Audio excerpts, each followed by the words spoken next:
This is News Fighters, where we fight the news so you don't have to. Hello, yes, welcome to News Fighters for today, Wednesday, April 3rd, 2019. It's the day after the federal budget. Have you recovered yet? How's your head feeling? I'm your host, Dylan Bain. Let's get right into it. Here's how Michael Usher on 7 summed up the budget. It is politically charged, featuring tax cuts and cash giveaways. The Treasurer's last-ditch attempt to save his government at the upcoming federal election. Meanwhile, over at Channel 10, Sandra Sully sounded like she was presenting her budget coverage from a warehouse techno rave. Good evening. A big surplus and $158 billion in personal income tax cuts. They are the headlines from Josh Frydenberg's first budget. Not to be outdone, the Liberals also released the budget as an EDM mixtape in an effort to appeal to younger voters. I present the Appropriation Bill No. 1, 2019-2020 and the explanatory memorandum. I call the Treasurer. Call the Treasurer. Yes, the pundits had a range of views on what kind of budget it was. This had to be a Goldilocks budget. This is not a bold budget. This is a very orthodox budget. Actually, this is our shut-up budget. Yes, it's definitely a shut-up budget in that I would personally pay tax money out of my own pocket for all the politicians to shut up about the budget. Over on the rebooted Sky News business channel Your Money, the chief business reporter Leo Shanahan categorised the budget like this. In the lockup, I joked that it was like one of those Redux movies, a director's version. I'll call this 2018 Redux. Yes, and he's right, because the budget was definitely reminiscent of a scene in the movie Apocalypse Now, Redux. I love the smell of regional upgrades to hospitals in the morning. Yes, being an election year, Mark Riley summed up the budget by saying the coalition were trying to win over as many people as possible while maintaining a frame of economic responsibility by booking those surpluses. Yes, the $7.1 billion projected surplus was definitely the big story of the day, but not everything is as it appears, says Leo Shanahan and the Herald's Peter Harcher. We're not actually in surplus this year. We're in surplus the following budget year. This government, like governments before it, likes to say that they have delivered a surplus when all they've actually done is written it on a piece of paper and held it up for the cameras, right? Yes, promising a surplus. Where have I heard that before? Oh yes, here's Scott Morrison promising one back in November that didn't eventuate. What I'm here today to announce is that before we go to the next election, we will be handing down a budget, and it will be a surplus budget. And here's Treasurer Joe Hockey promising one back in 2013. We will achieve a surplus in our first year in office, and we will achieve a surplus for every year of the first term. And here's Labor Treasurer Wayne Swan promising one back in 2012. And we're on track for surplus in 2013.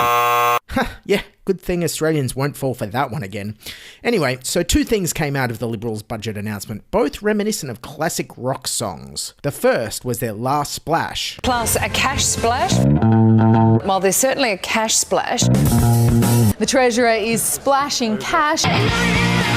To be fair, the Breeders is also the Liberal Party's most popular demographic.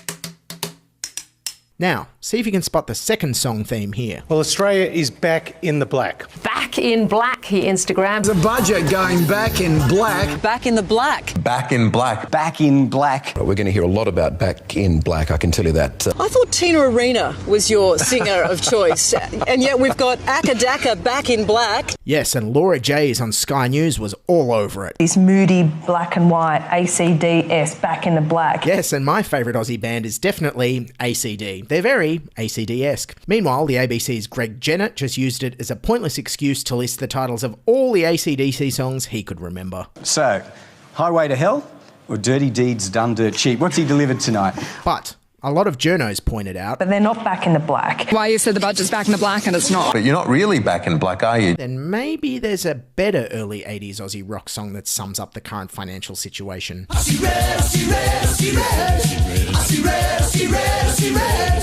Now, onto the meat of the budget itself. Treasurer Josh Frydenberg promised The biggest tax cuts since the Howard government. Ah yes, those great Howard Rudd 2007 tax cuts, which caused the current 23 plus years of debt and deficit and also caused Howard to lose the election. Didn't that go well for everyone? Yes, let's try that again. And in Frydenberg's budget speech itself, I think I spotted a very subtle theme he might have been hinting at. Have a look at these edited highlights. See if you can spot what he might be alluding to. All without increasing taxes. All without increasing taxes. Without increasing taxes. Without increasing taxes. Without increasing taxes. Without increasing taxes. Phenomena. Without increasing taxes. Phenomena. Without increasing taxes. Phenomena. And all done without increasing taxes.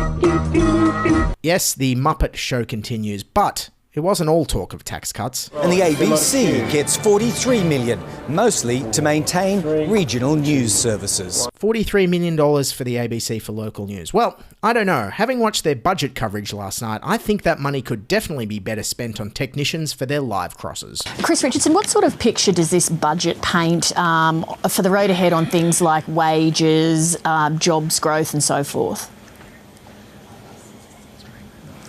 Chris Richardson, can you hear me? I can indeed, Lee. Can you hear me? I can hear you. The upcoming election. Sorry, I missed that question. Andrew Praven, are you with me? Yes. Can you hear me? Well, Lee, I missed that question. I couldn't hear you. And of course, being an election year, that meant it was time to predictably wheel out some of the classic hits for the audience. Cold Chisel has K-San, the Eagles have Hotel California, and Australian politics has the triannual fast train proposal. Central to our plan is a long-term fast rail vision for Australia. Yeah, so laughable to the opposition there, it actually sounded like a comedy routine. Central to our plan is a long-term fast rail vision for Australia.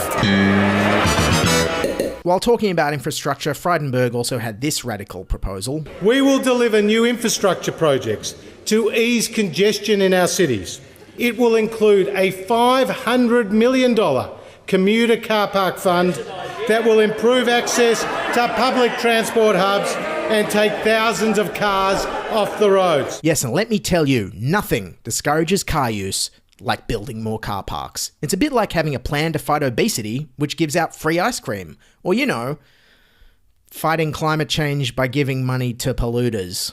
Yes, and with $500 million of new car parks, Australians could really feel like they're living in an episode of Seinfeld. Where's the car? Well, I thought it was here. You don't know where we parked?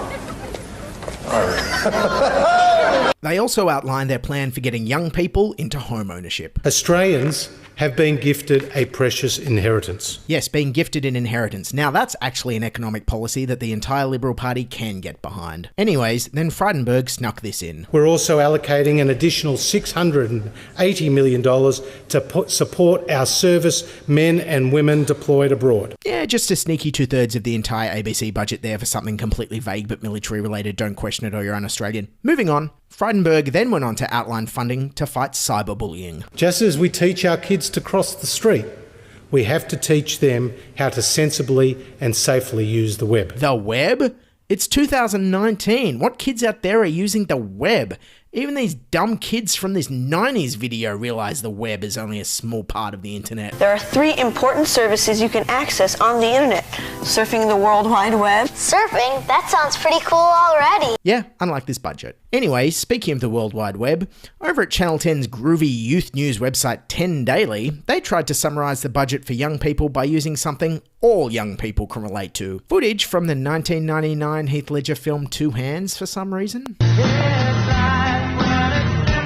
Alrighty then, this should be fun. You excited, Jimmy? Yeah, I guess. Okay, how would you like to pay for this, sir? What do you mean? What? Yes, it looks like Channel 10's viral video strategists have finally used up all the entries on their Wheel of 90s references, which they spin and use to write all the social media posts with. Look, if you ask me, I don't even think Channel 10 picked the right 90s Heath Ledger film. In 10 Things I Hate About You, there's a line that Heath Ledger sings, which I think sums up everything we know about this year's Liberal budget perfectly. You're just too good to be true.